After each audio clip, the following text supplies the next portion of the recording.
Y aquí dejé la indometacina, que es buena, es una buena alternativa.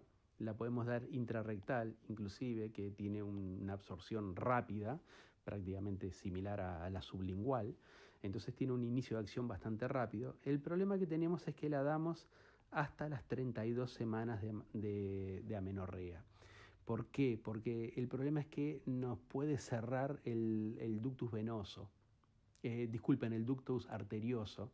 Entonces, ¿se acuerdan lo que era el ductus arterioso? Es un canal vascular que comunica a la arteria pulmonar con la aorta, de tal manera que la sangre que sale del corazón izquierdo no va hacia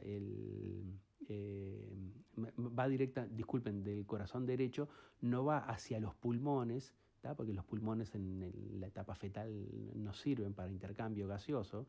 Entonces se yuntean directamente para la aorta. Entonces la sangre que va para los pulmones se yuntea directamente a la aorta.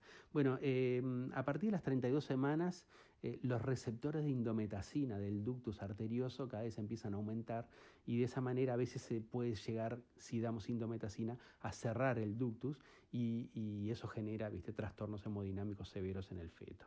Entonces solamente lo podemos dar hasta las 32 semanas. A partir de las 32 semanas no damos más indometacina.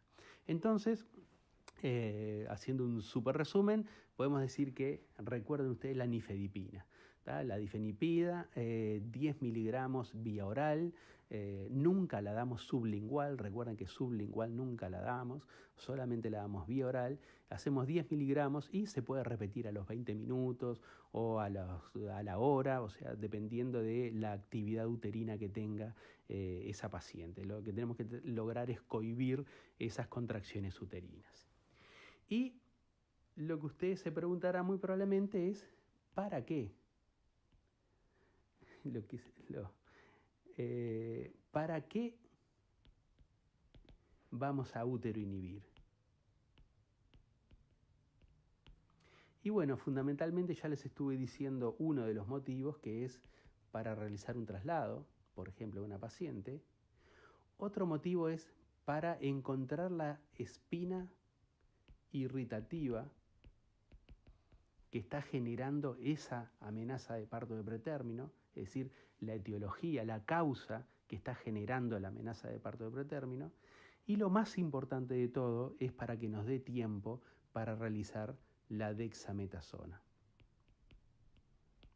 es decir, los aceleradores de la madurez pulmonar.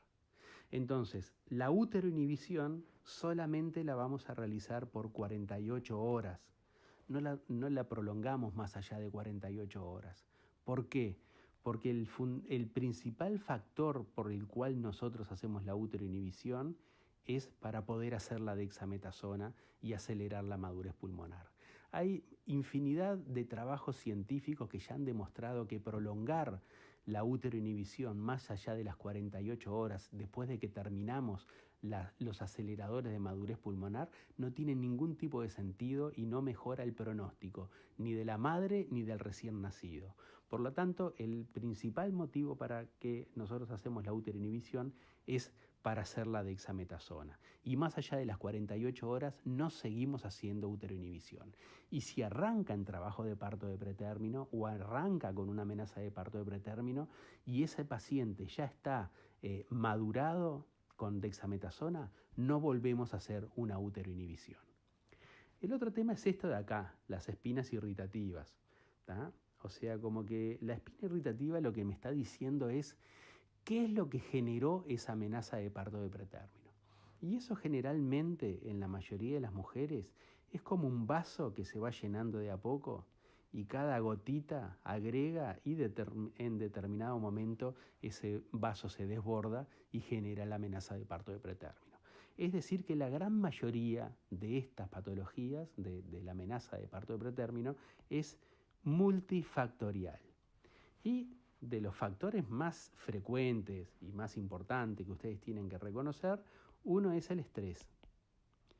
El estrés emocional, el estrés psicológico, las situaciones de violencia en el más amplio sentido que ustedes pueden comprender. Por ejemplo, violencia física, pero también emocional o psicológica o económica.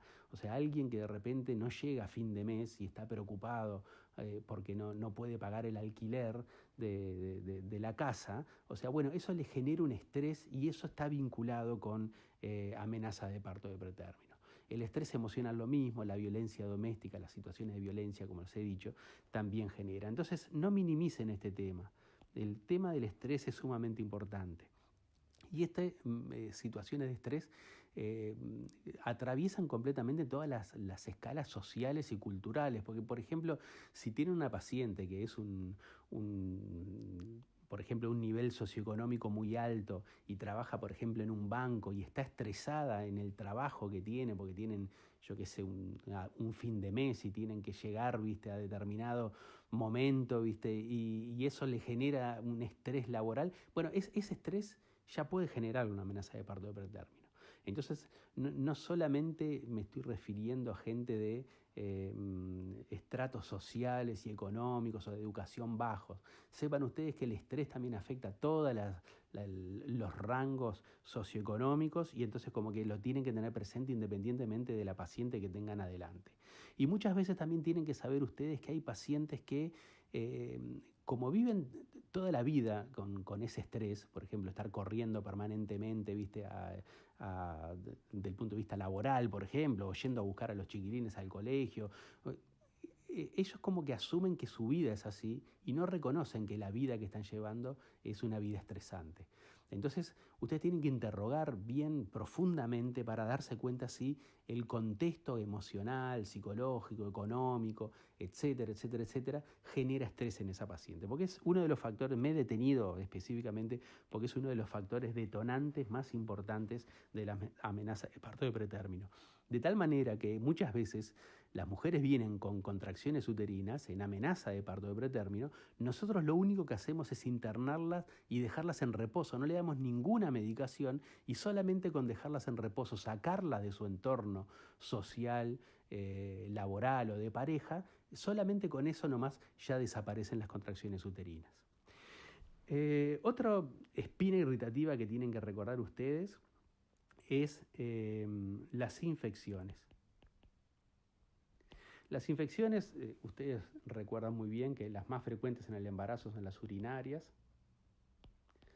las dentales, por ejemplo las caries, bucales, viste, también generan este tipo de problemas, y las infecciones genitales bajas, que se manifiestan por flujo, ¿verdad? Bueno, estas son las más frecuentes, ¿viste? Las tienen que interrogar, las tienen que ir a buscar, pero sepan ustedes que cualquier proceso infeccioso puede generar una amenaza de parto de pretérmino. Se generan citoquinas, se generan prostaglandinas, se generan todas unas circunstancias en el metabolismo de la mujer que facilita la generación de contracciones uterinas. Entonces, busquen cualquier infección. Por ejemplo, una gastroenterocolitis puede generar una amenaza de parto de pretérmino. Una faringoamigdalitis con fiebre puede generar una amenaza de parto de pretérmino. Cualquier infección, una infección cutánea, por ejemplo, bueno, puede generar una amenaza de parto de pretérmino. Por lo tanto, interroguen y busquen exhaustivamente espinas irritativas infecciosas que muchas veces son la etiología de esa amenaza de parto de pretérmino. Y obviamente, si no las curamos, la paciente después que se vaya va a volver de nuevo con la amenaza de parto de pretérmino y de repente ya con un trabajo de parto de pretérmino. Entonces tenemos que intervenir sobre esas situaciones que pueden estar generando la misma. Otro factor de riesgo, por ejemplo, es la anemia. La anemia genera también amenaza de parto de pretérmino, los estados hipertensivos del embarazo, la preeclampsia, pero también la hipertensión transicional o gestacional o la hipertensión arterial crónica, bueno, también generan amenaza de parto de pretérmino. Las placentas previas, cualquier placentopatía, que a veces, por ejemplo, se puede manifestar como una restricción de crecimiento intrauterino. Bueno, Cualquier patología conceptualmente puede estar desencadenando una amenaza de parto de pretérmino. Entonces, en ese tiempo que nosotros tenemos, esas 48 horas que estamos haciendo la uteroinhibición para poder hacer la dexametasona y la madurez pulmonar, bueno, tenemos que interrogar e ir a buscar espinas irritativas para tratarlas y para quitarlas. Y bueno,